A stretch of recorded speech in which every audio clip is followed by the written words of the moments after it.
حبايبي عاملين ايه؟ يا رب تكونوا بخير. احنا عملنا شكلنا بطة هتعمل معانا الشكلمة النهارده. ايه يا بطة هتعملي ايه معانا؟ الشكلمة. عارفة الطريقة يا بطة؟ انا عارفة كمان. يعني كده مش هساعدك النهارده في حاجة؟ ايوه. هي سهلة ولا ايه يعني؟ سهلة. انت واثقة سهلة فيها؟ قوي قوي قوي. قوي قوي. هعمل دي. يعني انت واثقة كده ان انت مش هتخليني اعمل اي حاجة معاكي؟ ايوه. ماشي. انا هعمل دي ودي ودي. طب يلا نشوف الطريقة مع بعض.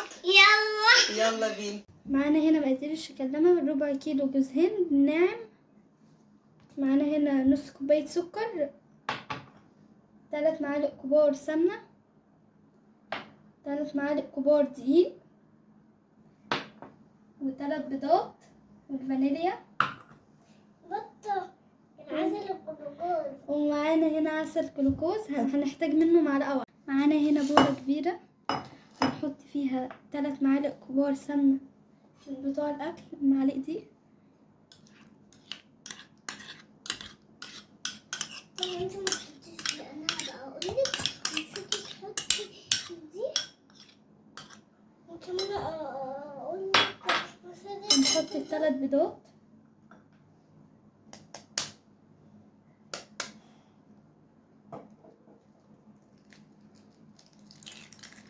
اساعدك يا بطة؟ لا اساعدك في البيت.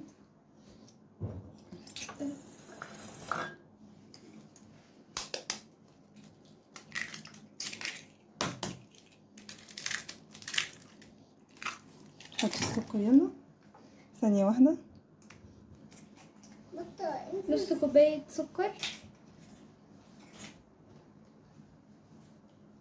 وهنخلط.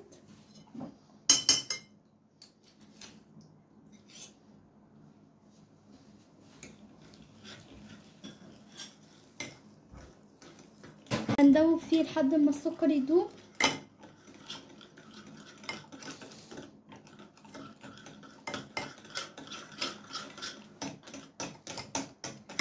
نسيتي تحطي الفانيليا يا بطة. اهو معلقة كبيرة يعني، معلقة. 3 نقط كده ولا حاجة.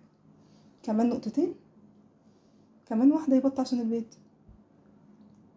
دوبي بقى في السكر.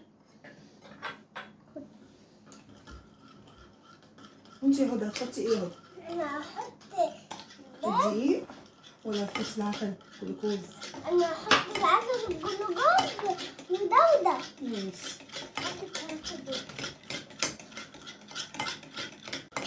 كده السكر داب معانا، هنحط العسل الجلوكوز. انا اللي هحط.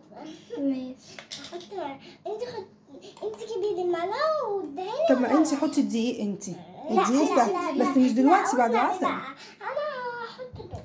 مش هي هتحطي العسل وانتي هتحطي لا الدقيق. لا لا لا والنبي لا. طب هي قالت والنبي عشان خاطر قالت والنبي. يلا اساعدك.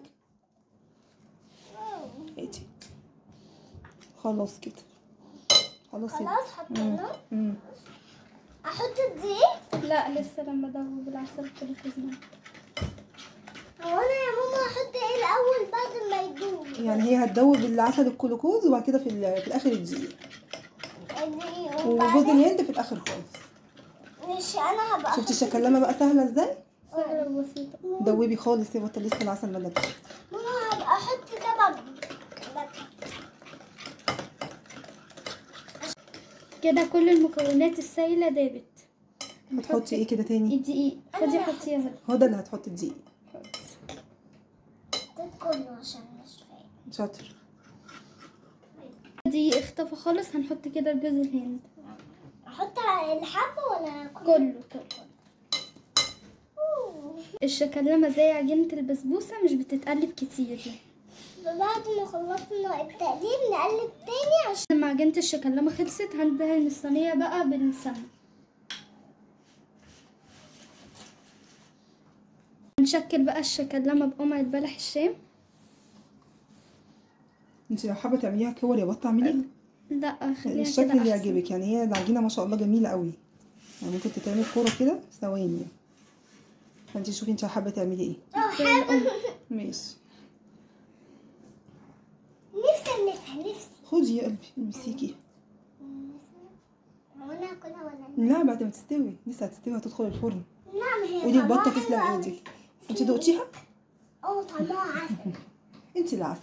ماما قولي البطه تسلم ايدك. تسلم ايدك يا بابا. كده بعد ما شكلتها كلها، ايه رأيكم؟ ماما طبعا ساعدتني فيها. دلوقتي انا هزينها بفواكه مجففة. التزيين المتوفر عندكم حطوه. اساعدك يا بطه في التزيين.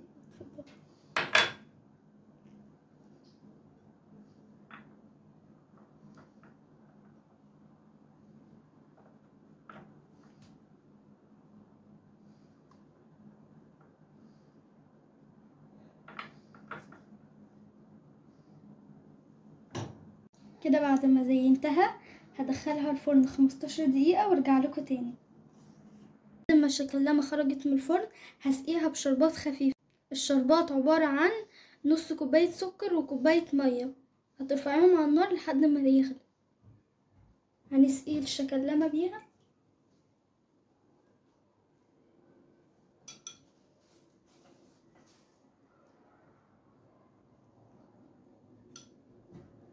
اصل كل ده لازم الشكلامة تبقى سخنة وهي بتسقي، والشربات يبقى ساقع.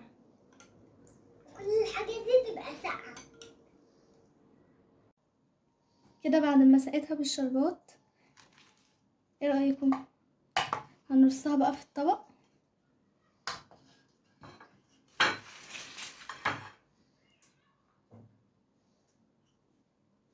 ايه الجمال ده يا بطه.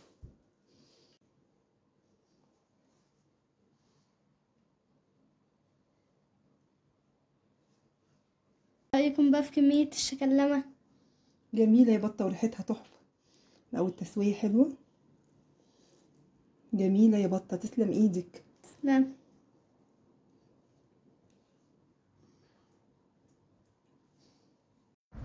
ايه رأيكم في طريقة الشكلامة؟ لو عجبتكم ما تنسوش تعملوا لي لايك.